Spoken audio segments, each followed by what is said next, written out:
Quando a morte nos colhe nos seus braços e nós temos a oportunidade de retornar ao mundo dos espíritos, nós percebemos que as nossas existências, elas são profundamente transformadas, porque nós estamos dentro de uma realidade física, no mundo orgânico, e de repente nós somos transferidos para o mundo dos espíritos. E apesar de nós já termos ido e vindo várias vezes do mundo espiritual para o mundo corporal, nas várias reencarnações, nós, ao chegarmos lá, temos a sensação de que estamos voltando pela primeira vez. Porque o corpo físico, ele promove um processo de muito abafamento das nossas percepções. Ele exerce uma influência muito grande sobre nós. E quando a morte chega e que nos devolve para o mundo espiritual, nós dizemos: meu Deus, quantas novidades, que coisas surpreendentes, quando na verdade não são novidades, elas são de fato fenômenos já vividos por nós em outras oportunidades. Mas é isso mesmo, o esquecimento do passado nos faz ter a sensação de que é a primeira vez que nós estamos chegando ao mundo espiritual. E quando nós chegamos lá, nós nos defrontamos com 5 surpresas, que não deveriam ser mais surpresas, mas que acabam sendo. A primeira delas é que a vida continua. Descobrir que existe vida após a morte, embora a gente saiba que isso seja uma realidade, é um grande momento de espanto para todos nós, porque dizemos: meu Deus, então era tudo verdadeiro? Sim, era tudo verdadeiro. A segunda grande descoberta que nós temos é descobrir que nós estávamos equivocados sobre muitas coisas. Durante a vida física, nós fizemos tantas ações, tomamos tantas decisões, e quando chegamos lá, dizemos: meu Deus, quanta decisão errada eu tomei, quanta bobagem eu fiz. Nossa, quanta besteira, eu não deveria ter feito o que eu fiz. Fizemos uma vida ligada com uma série de entidades perversas, uma série de entidades perturbadoras que nos tiraram do foco. E a gente diz: nossa, eu sou uma alma muito errada, muito pecaminosa. E ficamos esperando uma espécie de um julgamento, algo que aconteça conosco para sentenciar as nossas vidas. E a terceira grande surpresa é que não tem juízes externos. O juiz é todo dentro das nossas consciências. E é esse juiz interno que vai conversar conosco e dizer dos erros e dos acertos que cometemos, das nossas fragilidades, das oportunidades que perdemos, das dores que nós cultivamos sem necessidade. E essa terceira grande descoberta acaba sendo muito impactante, porque vamos descobrir que a lei de Deus está dentro das nossas consciências, como diz a questão 621 de O Livro dos Espíritos. Daí decidimos mudar. Não, eu vou me transformar. E começamos a decidir que no mundo dos espíritos nós iremos transformar as nossas vidas. Eu vou mudar, eu vou ser diferente, eu vou abandonar os conceitos que eu tenho, eu vou me transformar. E nós começamos a mudar do lado de lá. E aí vamos descobrir que não é fácil mudar. Essa é a nossa quarta grande surpresa. Vamos descobrir que a gente faz mudanças no mundo espiritual, mas não conseguimos medir se a mudança é real, porque não temos certeza se de fato aquilo se enraizou em nós. E vamos descobrir que a única estratégia que existe na lei da natureza para provar que nós realmente mudamos, que aquilo que nós fizemos de equivocado nós não queremos repetir, é através da reencarnação. O espírito, então, ao chegar ao mundo espiritual e perceber que não foi tão bom e que precisa ser feliz, e que precisa amar, e que precisa se transformar, e que se transforma, precisa medir se sua transformação foi real. E nesse sentido, ele diz: eu preciso voltar. Eu não posso ficar aqui, porque só a reencarnação é capaz de conferir aos espíritos a medida exata do seu verdadeiro processo de mudança. E a quinta dessas transformações é quando ele descobre que não é simples voltar. Há um processo muito complexo que envolve o retorno do espírito à vida corporal. E esse retorno à vida corporal vai exigir de nós muitos trabalhos, muitos esforços para que a gente consiga fazer todo o dinamismo que a gente quis empreender nas nossas vidas quando estávamos ainda no mundo espiritual. Nós então fazemos um planejamento reencarnatório, uma proposta, uma ideia do que é que nós iremos fazer entre os homens. Nós vamos renascer? Sim, vamos renascer. Para fazer o quê? Qual é o nosso objetivo ao estarmos aqui? O que Deus tem para esperar de nós diante dos nossos compromissos? Nós fazemos o nosso plano de trabalho, do que a gente vem realizar na Terra. E em cima desse plano de trabalho estão previstas as necessidades que nós teremos. Muitos de nós enfrentaremos provas difíceis, amargas, complexas, profundamente desafiadoras, mas é necessário que nós não percamos a rota, que nós não nos emaranhemos na vida em cima de ilusões que possam nos afastar. Os espíritos ficam muito preocupados muitas vezes conosco e dizem: se ele for para cumprir essas tarefas, ele precisa de um acompanhamento mais de perto. Ele vai precisar de um esforço mais concentrado da nossa presença ao lado dele. É necessário que na construção do corpo físico que ele vai ocupar, exista a instrumentação para que nós tenhamos um acesso mais franco a ele. Precisamos, então, conferir a este companheiro que está voltando ao mundo corporal a capacidade de perceber de maneira mais efetiva a nossa presença ao lado dele. Assim, observa-se que muitos de nós, ao renascermos, trazemos entre as perspectivas para ter sucesso durante a encarnação um canal aberto com a espiritualidade, uma oportunidade de nos conectarmos com os espíritos, de possuirmos uma presença mais efetiva dos nossos mentores próximos de nós, para que a gente consiga, de fato, dar cumprimento ao planejamento que definimos antes do nosso renascimento. É como se fosse assim. Alguém vai fazer uma viagem para longe, para fazer uma missão bastante difícil. Eu posso mandar essa pessoa dizendo: vá, as suas instruções são essas, execute a missão e depois, quando você voltar, a gente conversa.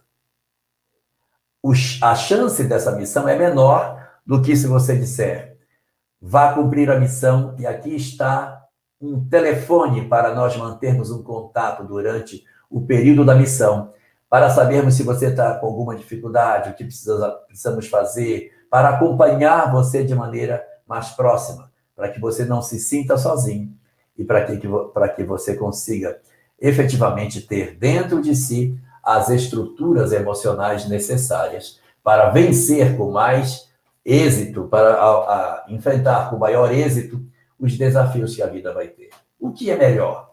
Viajar sem um telefone para comunicar com aqueles que nos tutelam ou viajar com um telefone?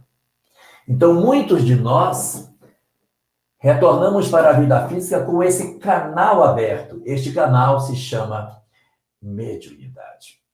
E muitos certamente dirão: mas eu quero esse canal também. Mas eu quero vir com esse tipo de recurso. Poxa, não só ele, eu quero também. Sim, é verdade. A bem da verdade, todos nós temos esse canal, mais ou menos aberto, conforme diz Allan Kardec. Nós temos sensibilidades maiores ou menores mediúnicas. Alguns podem ser considerados possuidores de um canal tão largo que são chamados de médiuns ostensivos.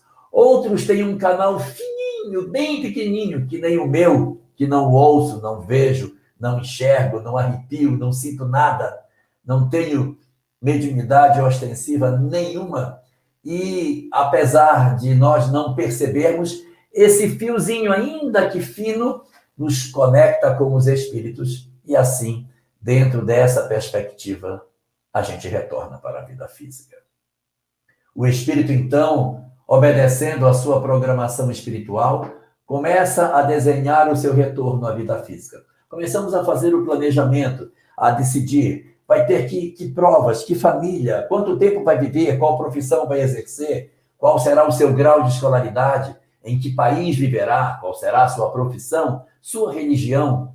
Os assuntos macro, os assuntos mais importantes da existência, já são desenhados antes do nascimento. É claro que as ações comezinhas do dia a dia não estão presentes nessa programação, porque nem tudo se programa. Programa-se aquilo que é mais importante.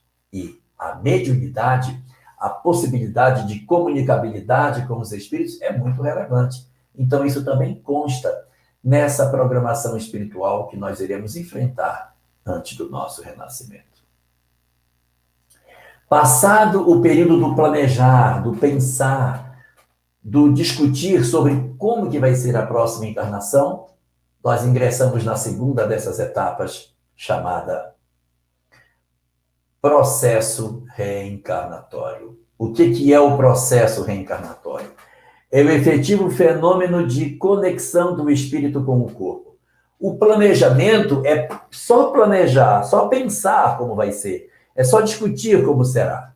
Mas o processo reencarnatório, ele se dá a partir do fenômeno da concepção, aonde o espírito vai se aproximar daquele ovo fecundado e orientar o processo da divisão celular, da multiplicação celular, acompanhando todo o fenômeno da embriogênese, promovendo toda a construção do novo corpinho que vai se formar durante a gestação que está se processando.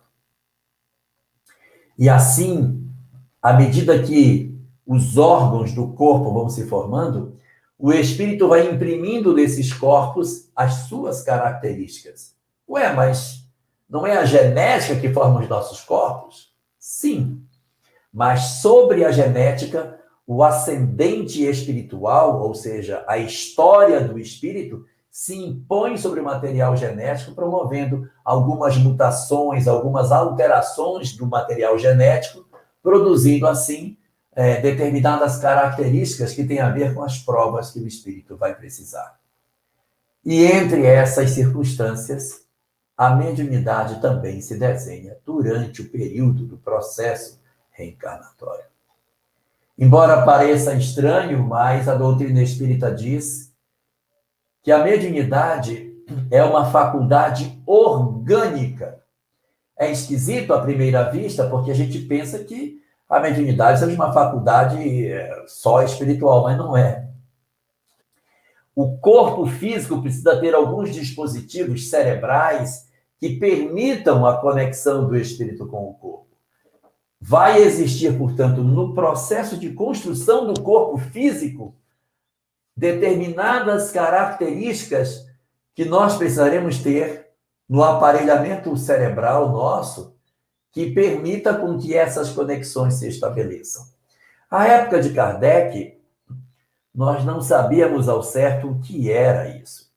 Mas à medida que o tempo foi passando, quando as obras de André Luiz começaram a vir a lume, e depois as pesquisas científicas que foram feitas por alguns dos nossos estudiosos, com destaque para os trabalhos feitos pelo nosso companheiro Sérgio Felipe, um grande estudioso do fenômeno da mediunidade dentro do ambiente acadêmico, percebeu-se que há uma glândula no interior dos nossos cérebros, chamada de epífise. Essa glândula chamada epífise, ou glândula pineal, tanto faz, a epífise, ela fica bem na linha dos olhos, no centro da cabeça. Ela é o ponto mais bem guardado do nosso cérebro. Ela fica bem no... Se você passasse um ponto aqui no centro, na altura dos olhos, você encontraria exatamente nesse ponto essa glândula importantíssima. E dizem os espíritos que na hora que as pessoas estão sendo construídas em termos de seus corpos, as epífises estão sendo elaboradas para garantir aos espíritos a sua condição de, ao reencarnarem, terem mais ou menos fenômenos de conexão com o mundo espiritual. Ou seja, a mediunidade ela vai se definir exatamente quando nós estamos construindo os nossos próximos corpos. E é assim, na construção desse modelo que nós vamos nos aproximando da vida orgânica, que nós vamos começando a trabalhar a possibilidade de retornarmos ao mundo físico. Então, dizem os espíritos que os últimos laços materiais, eles se fazem quando a gente reencarna, quando a gente tem o parto, quando ocorre o nascimento do bebê, os últimos laços materiais do espírito com o corpo se vinculam. Então, pronto. O espírito fechou as últimas vinculações. Ele vem se enraizando no corpo ao longo da gestação. Mas quando chega a hora do parto, fecharia esse período. Ele vai respirar pela primeira vez, ele vai fazer os primeiros movimentos respiratórios. Então, começa efetivamente a ser contado entre os chamados vivos. Mas, apesar de haver se concretizado o processo da reencarnação do ponto de vista da conexão, os espíritos também asseveram que a reencarnação não terminou de maneira completa. Existem estágios do fenômeno do chamado processo reencarnatório que ainda não estão totalmente consolidados. Fisicamente, sim, fisicamente o espírito já está ligado, mas ele é como fosse um balão. Ele está preso no corpo, mas ele ainda tem muitas percepções espirituais. Ah, mas isso não é mediunidade? Ainda não. A criança, num primeiro período da sua infância, ali até antes dos 7 anos de idade, nós vamos observar que muitas crianças possuem determinadas sensibilidades espirituais. Crianças de 3, 4 anos falam do amiguinho invisível com os quais eles brincam. Falam de sonhos que têm, crianças que entram em determinados ambientes e saem doentes, a fragilidade das crianças para as energias de determinadas pessoas, pesadelos, perturbações, crianças que ficam chorando seguidamente por horas, olhando para um ponto do quarto. Todos esses fenômenos estão relacionados com sensibilidades psíquicas que não determinam que sejam mediunidade. Não é porque uma criança de 3, 4, 5 anos fala que viu alguém dentro do quarto, que comenta sobre fenômenos mediúnicos, que a gente pode dizer que sim. Ah, se isso é assim, então significa que ela é médium. Não. Nada garante, porque desse primeiro momento da nossa infância, nós ainda não esquecemos completamente a vida espiritual. Nós ainda estamos muito presos aos fenômenos que a vida nos pede com relação ao mundo dos espíritos. Então, o que a gente vai perceber? Pessoas que, nessa idade, não somente veem o mundo espiritual, como lembram do passado. E dizem assim, você não era minha mãe. Eu morava num outro lugar. Essas roupas não são as minhas. Cadê as minhas roupas? E seriam roupas mais chiques, diferentes. A minha casa não era essa. Onde estão meus parentes? Eu não gosto de morar aqui. Eu gostava da casa outra que eu vivia. De onde as crianças tiram essas informações? Algumas obras espíritas dizem que isso decorre de lembranças que eles trazem de outras existências. Essas lembranças, elas têm uma tendência de, progressivamente, elas irem se desfazendo com o tempo. Elas vão se tornando menos frequentes à medida que a infância vai avançando. Nós vamos como que morrendo para o mundo espiritual e ficando cada vez mais conectados com o nosso mundo corporal. Quando nós chegamos aproximadamente lá pelos 7 anos de idade, eu não estou dizendo assim na data do aniversário, mas em torno dos 7 anos de idade, o espírito, em princípio, deve não ter mais essas lembranças espirituais. Aproximadamente lá pelos 7 anos, essa percepção extrasensória que algumas crianças apresentam, elas tendem a diminuir. Elas tendem a não aparecer mais, ficar falando do passado, ficar falando de outras encarnações, ficar falando que vê espíritos. Olha, eu estou vendo papai, estou vendo meu avô. Essas coisas, A tendência é que, aproximando-se dos 7 anos, os fenômenos se tornem mais raros e depois desapareçam. Se esses fenômenos espirituais de vidência, audiência, percepção dos espíritos não se apagar na chamada segunda infância, que é o período de 7 até os 12 anos de idade, se isso se prolongar, ou seja, a criança fala disso com 3, com 4, com 5, com 7, com 8, com 9, com 10, com 11 anos, então já é um indício de que a mediunidade está presente. Se durante a segunda infância você continua tendo diálogo com os espíritos, percebendo a presença deles, já não se pode que sejam as capacidades espirituais que estão ainda em acomodação no novo corpo. Não. A partir dessa idade, se os fenômenos mediúnicos continuam, então é porque verdadeiramente a pessoa é médium. É uma mediunidade que não costuma ser muito comum, porque na fase da infância não há muita expectativa de que as pessoas, as crianças, consigam ter essas percepções mediúnicas. Isso não é muito comum.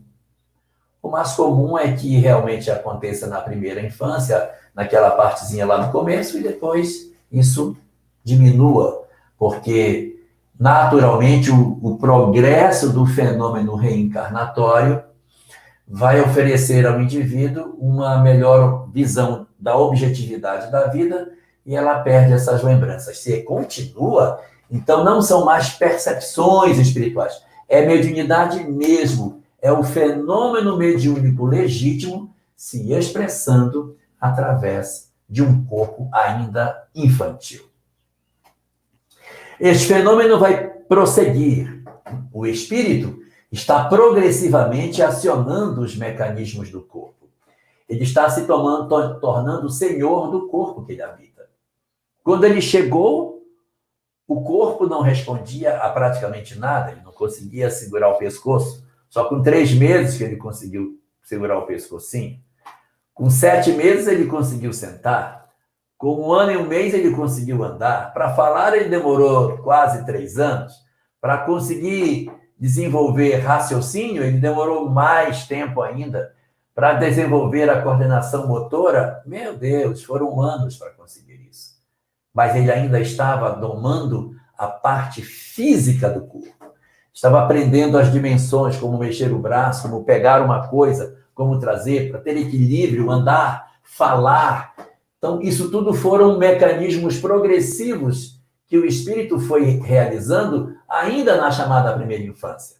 Quando ele adentra a segunda infância, o que vai ser exigido agora não é mais a parte motora, agora é o raciocínio, é a intelectualidade, pensar em coisas abstratas, imaginar dentro do cérebro aquilo que você está pensando, compor uma imagem dentro do cérebro. Então, esses exercícios de intelectualidade serão muito exigidos durante a segunda infância, em que o espírito ainda está trabalhando o domar das suas características físicas.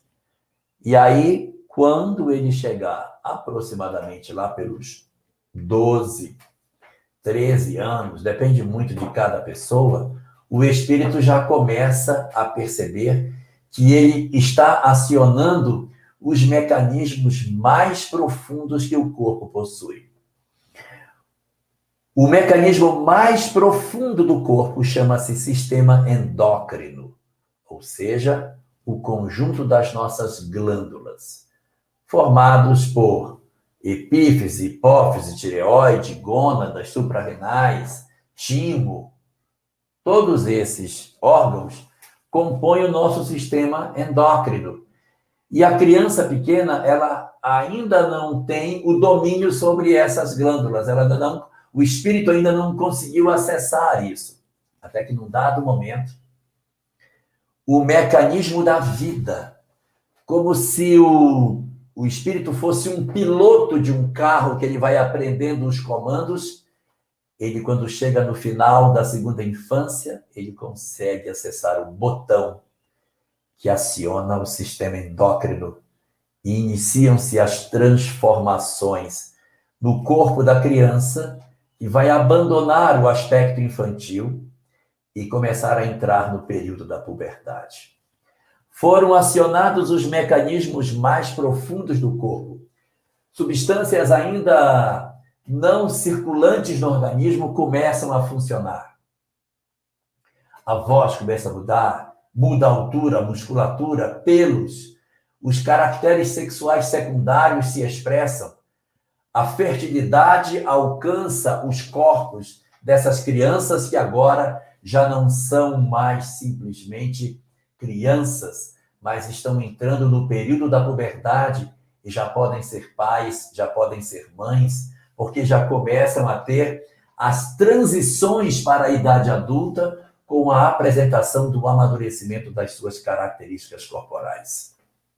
Quando isso acontece, é um indicativo de que, finalmente, o espírito que renasceu assenhorou-se por inteiro do corpo que ele recebeu. Acionar o sistema endócrino é sinalizar para a humanidade: eu despertei. Eu agora estou completamente encarnado. Eu agora sim despertei no corpo que eu recebi. É por isso que o período da puberdade é um período muito conflituado, porque o espírito finalmente desperta. Ao acionar os mecanismos profundos do sistema endócrino, ele também acorda no corpo de maneira definitiva. E ele se olha no espelho e não se reconhece. Ele não se vê naquilo que ele está vendo. Ele diz: mas eu não sou isso. Eu odeio meu corpo. Eu não gosto desse nariz. Eu não gosto da família que eu vivo. Eu odeio minha mãe. Eu não gosto do cheiro da comida que ela coloca na mesa. Eu odeio o sotaque que essas pessoas usam. Eu não pertenço a essa família. Eu sou de outro lugar. Mas é uma alma desperta num ambiente que ele não consegue entender, porque o espírito agora acordou e não consegue se acomodar de maneira muito fácil no ambiente que ele possui. É claro que essa circunstância não vai acontecer com todos, mas uma boa parte de nós, durante o processo do desenvolvimento da puberdade, enfrentamos conflitos existenciais pela inaceitação da realidade objetiva que nós vivemos. E aí ocorre uma curiosidade bastante interessante. Nesse fenômeno de comando do sistema endócrino, aonde o espírito aciona essas glândulas, ele vai acionar exatamente a epífise. Do mesmo jeito que o fenômeno do amadurecimento dos corpos aciona a epífise para que haja as transformações no corpo físico, aciona também a mesma glândula para a abertura do fenômeno da mediunidade.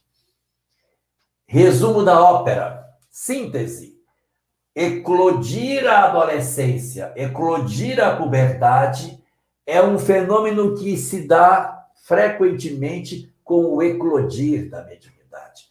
Eclodem os dois fenômenos juntos. Então, nós podemos ter crianças com mediunidade? Sim, podemos ter. O que significa isso? Que a epífise começou a trabalhar e a se abrir antes da puberdade. Não é muito comum, mas acontece. O mais esperado é que os fenômenos sejam simultâneos e você perceba que houve adolescência, a mediunidade se expressa. Vamos dar uma olhada na história e vamos ver alguns personagens desse tipo. Joana d'Arc, o grande médium, era bastante jovem quando se apresentou como médium. A pessoa que a gente conhece como sendo o integrante da família Fox, que iniciou os trabalhos de comunicação, Meg Fox, da família Fox, ela estava na puberdade, as meninas estavam na puberdade quando acontecem os fenômenos de Hydesville. E nós vamos observar ao longo da história que as características da mediunidade estão muito presentes no período da puberdade. A mediunidade de Florence Cook, investigada por William Crookes, no final do século XVIII, XIX, 1870, a 1874, também é um fenômeno relacionado com o eclodir da mediunidade no período da adolescência. Então, abrem-se os canais da mediunidade e abrem-se os canais das transformações da criatura humana. Então veja como é complicado, porque ao mesmo tempo em que nós estamos passando por um conflito existencial enorme, nós estamos abertos para as influências espirituais. Difícil, né? Porque exatamente quando eu mais preciso de socorro para as minhas fragilidades, é quando as minhas comportas espirituais se abrem e aqueles que tiverem acesso à minha mente poderão exercer uma influência maior ou menor no meu psiquismo através dos canais mediúnicos. Por essa razão, portanto, é muito importante a gente observar isso, porque nós vamos compreender alguns fenômenos que acontecem durante o período da puberdade. Allan Kardec chega a perguntar se é o espírito que muda, porque a criança era de um jeito, entrou na puberdade e houve uma mudança de personalidade. Foi o espírito que mudou? Não, ele apenas acordou no corpo. O espírito despertou no corpo de maneira mais efetiva. Aí, nós vamos entender os conflitos tão frequentes no período da adolescência. Por que as crises existenciais nessa faixa de idade? Por que os dramas que a nossa humanidade hoje vive tão comuns nessa quadra que nós estamos atravessando? Por que tantos processos de depressão? Por que tantos transtornos emocionais acontecem em nós no período da adolescência? Porque nós viemos do mundo espiritual para viver um processo de aprendizado, para exercer um trabalho entre os homens, em virtude dos equívocos que nós cometemos, porque chegamos no mundo espiritual, vimos que a vida continuava, vimos que não tínhamos sido tão bons, vimos que não havia juízes externos, sentimos a necessidade de voltar, e sentimos que era difícil voltar, e programamos a nossa vinda, e a mediunidade era um dos elementos para que o canal com o mundo espiritual não se fechasse, e nós pudéssemos, através desse instrumento, garantir uma permanente conexão com os nossos mentores. Mas o que foi que aconteceu conosco? Quando nós chegamos na vida física, nós não cuidamos disso. Às vezes nossos pais têm influência nisso, porque não nos aproximaram de valores morais, não nos estimularam a oração, não nos conduziram dentro de um mecanismo de aprendizado das questões do espírito. Às vezes isso acontece. De outras vezes, os problemas estão conosco. Os nossos pais até que nos levaram. Eles até que nos ensinaram as coisas do espírito. Mas nós, exatamente nós, nos mostramos arredios a isso. Então, nós nos comparamos com uma pessoa que tem uma série de cabos saindo da cabeça no momento da puberdade. Quando eu era criança, os cabos eram fininhos, bem fininhos. Entrei na puberdade, os cabos engrossam. Eu tenho muito mais conexões para fazer na minha cabeça. Eu só não sei quem é que vai se conectar a mim. Porque a mediunidade, ela existe, ela é real. Mas a quem eu vou me conectar através das possibilidades, das potencialidades espirituais que a vida me concedeu? Essa é a grande questão. Quem serão as minhas companhias espirituais no momento em que nós estamos vivendo? Quem serão eles? Quais serão os elementos que vão contribuir para o desenvolvimento das minhas tarefas no mundo físico?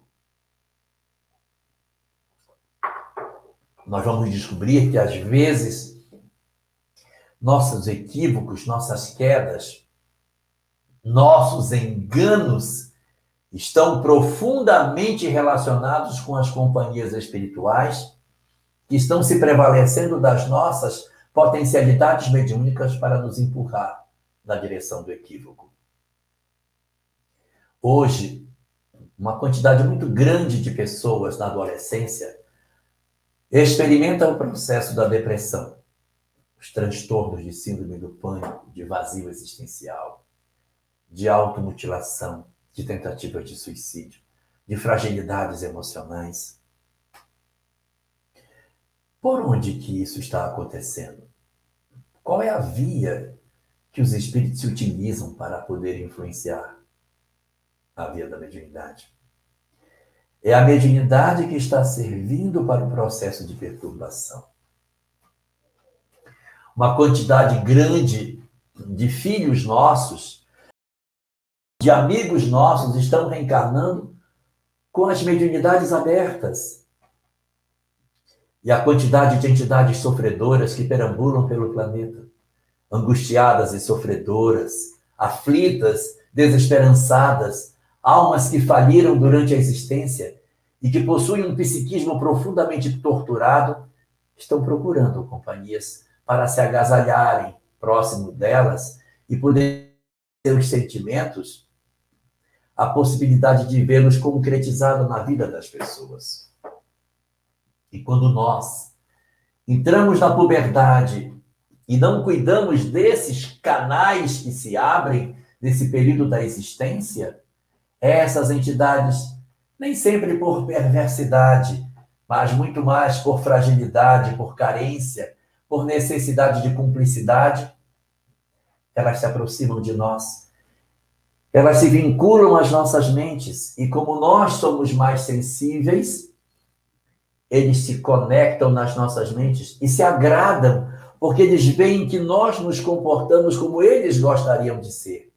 E dizem, olha, ela me entende, ela ficou triste com a minha tristeza. E aí torna-se um hospedeiro do ambiente doméstico. Essas entidades, portanto, passam a conviver na nossa intimidade doméstica, a dormir no nosso quarto, a conviver conosco, a partilhar dos nossos pensamentos, e depois de um certo momento para frente, nós não sabemos mais por que motivo somos tristes. Eu não sei por quê. Eu não tenho razão para ser triste, mas eu sou.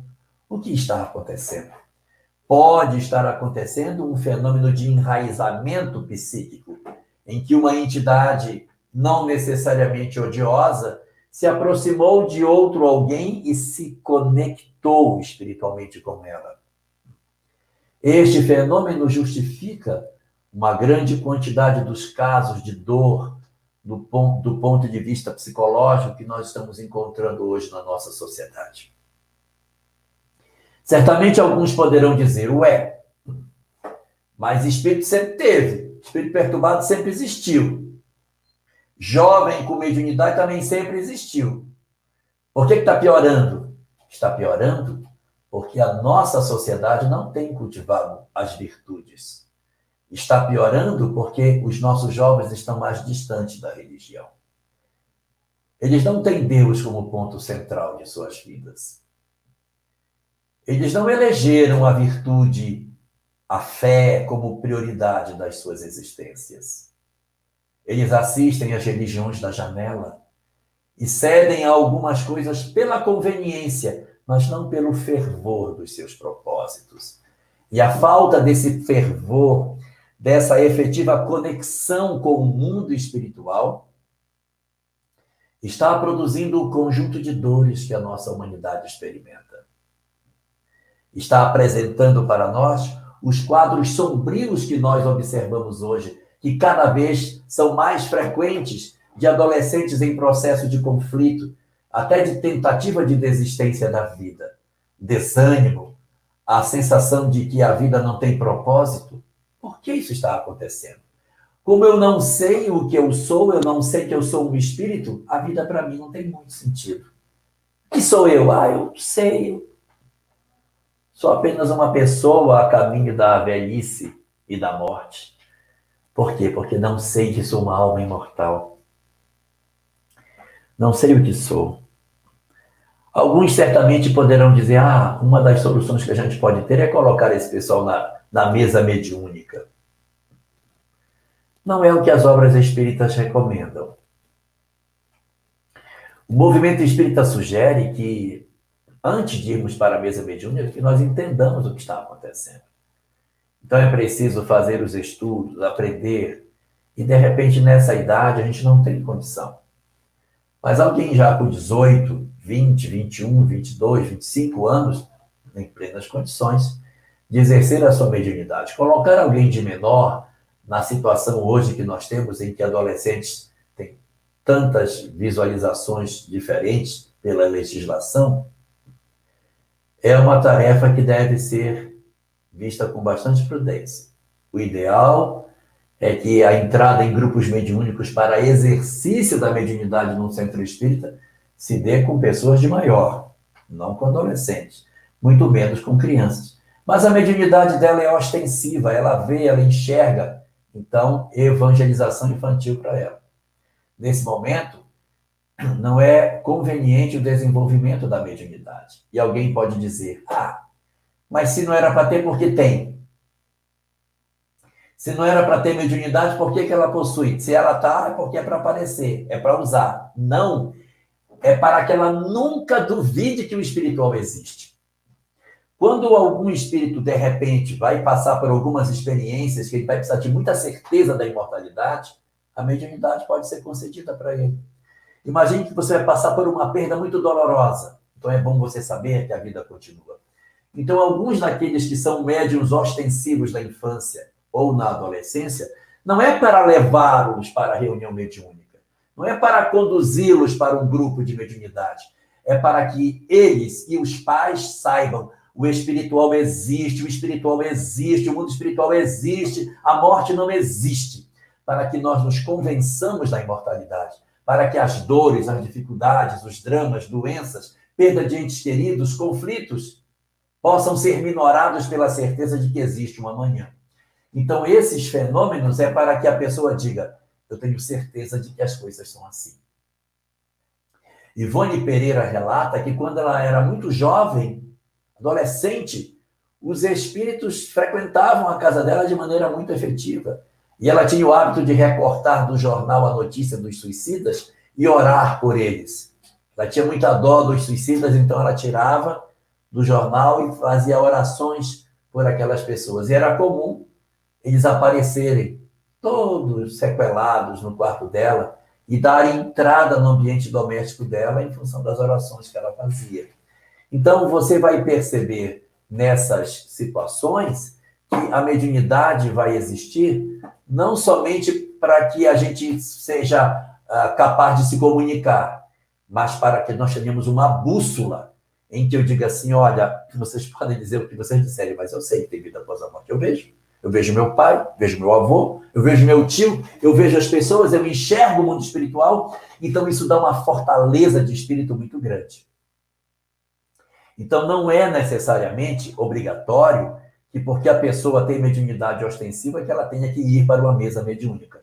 Mas é indiscutível que isso é oferecido para que os dramas do mundo não tomem os nossos corações de assalto e nos façam ter a sensação de que a vida é pior do que a gente imagina. Não. A existência corporal é um conjunto de experiências para despertar em nós as virtudes que ainda não temos. E a mediunidade é o grande instrumento de consolação que a gente possui. Não é, portanto, necessário que você entenda que, porque a manifestação ocorre, a pessoa tem que sentar numa mesa mediúnica. Aguardemos. Se for o caso, coloque para estudar, para aprender o espiritismo, e mais um pouco para frente a gente pode aproveitar essas pessoas. Mas o que fazer com os casos mais graves? Aqueles casos nos quais a mediunidade é ostensiva. A falta de fé é uma verdade. O distanciamento do amor é uma realidade. As entidades perturbadoras já se assenhoraram da mente do nosso adolescente. E nós percebemos que ele está totalmente envolvido num processo de depressão, de tristeza, de abandono dos interesses da vida. O que fazer? É preciso cuidar das pessoas em processo depressivo. É preciso oferecer aos indivíduos a possibilidade deles terem condição de melhorarem as suas conexões espirituais. Ora, a mediunidade existe, não tem como cortar esses canais. É da faculdade orgânica dele. o que podemos fazer é melhorar a qualidade dos que se conectam conosco. Quem são eles? Eles são os espíritos que se vinculam a nós. Precisamos melhorar essa qualidade. E só existe uma maneira de nós nos aproximarmos dos bons, nos afastando dos maus. Então nós temos que melhorar o padrão mental dos nossos adolescentes. Muitos deles estão muito encharcados de rede social, estão muito encharcados de uma série de visões de mundo depressivas, apocalípticas, que dificulta esse fenômeno terapêutico. Então nós temos que chamá-los de volta para a vida. Criar atividades que eles façam, que seja fora das redes, mas obrigá-los a fazer isso sozinho não vai dar certo. Nós temos que ir juntos, fazer o trabalho juntos, fazer um trabalho de cidadania, porque às vezes para a religião eles têm uma certa resistência. Então chame-os para os trabalhos da vida, na sua presença. Trabalhar numa ONG, numa atividade qualquer, na qual você possa, de fato, atuar colaborando com esse indivíduo na construção de uma nova sociedade. Em casa, nem ignorar, nem supervalorizar. Com visitas, não destacar excessivamente que eles são depressivos. Diante das tarefas do lar, não delegar tarefas sem que você esteja junto. Não se prender demais, tornando-se codependente, ficando no quarto com eles por muito tempo. Ajudá-los a se retirarem, a saírem. Leve as pessoas que têm depressão para fora de casa.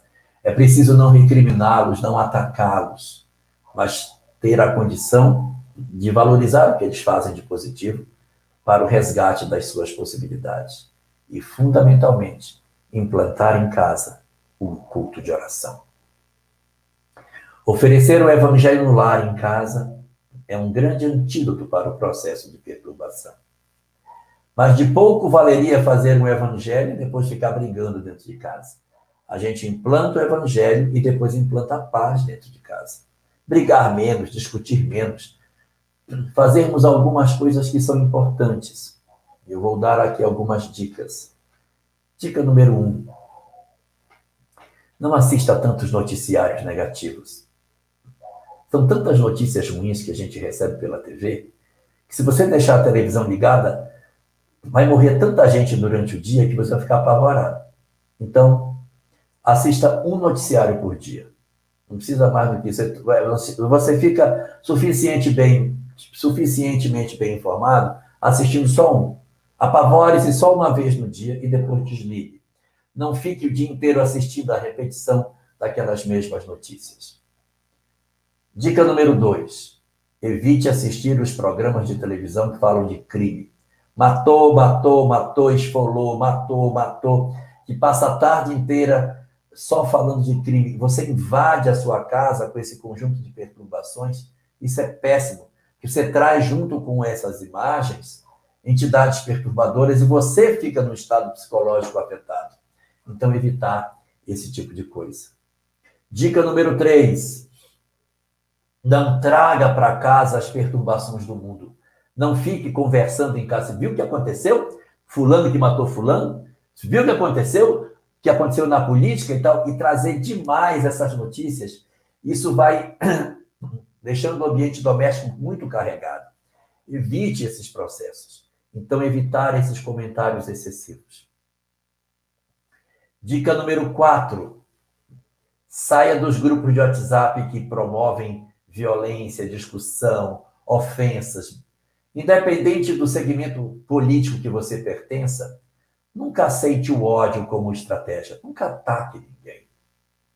Nunca promova, através das suas opções partidárias do ponto de vista político, a crença de que atacando pessoas, ofendendo os outros, você está a serviço do bem. O bem nunca agride. Os bons espíritos nunca incitam a violência. Se você ataca alguém na rede social, não importa o que você seja, quem você defenda, na hora que você ataca, você já é uma pessoa que está comprometida com o ódio, com o desamor. Então, fuja primeiro você dos grupos que fazem isso. E segundo, não publique você nada contra ninguém. São duas coisas distintas. Sair e não publicar, porque às vezes eu não publico, mas eu passo o dia inteiro lendo. Dica número 6, tanto quanto seja possível. Implantar o evangelho no lar para ter essa ambiência de oração, esse processo de releitura das nossas vidas. E como última dica, já que sobrou tempo, porque a gente está assistindo menos TV, está assistindo menos noticiário, está menos no WhatsApp, está publicando menos coisas de ódio na rede social, pegue um livro espírita para ler, pegue um romance para curtir coisa boa, encher a casa de bons propósitos e integre a família. Promova uma integração de afeto legítimo para que faça sentido todas as coisas. A mediunidade das nossas crianças e dos nossos adolescentes precisam de uma energia muito positiva para que elas possam operar. Se nós não fizermos isso, nós corremos o risco de empurrar as nossas crianças e os nossos adolescentes para experiências desnecessárias em termos de emoções pesadas. O nosso papel é cuidar deles. A gente vai fazer o que puder. Mas se eles, mesmo assim, ainda continuarem num caminho equivocado, não se culpe por isso. Faça tudo o que você puder.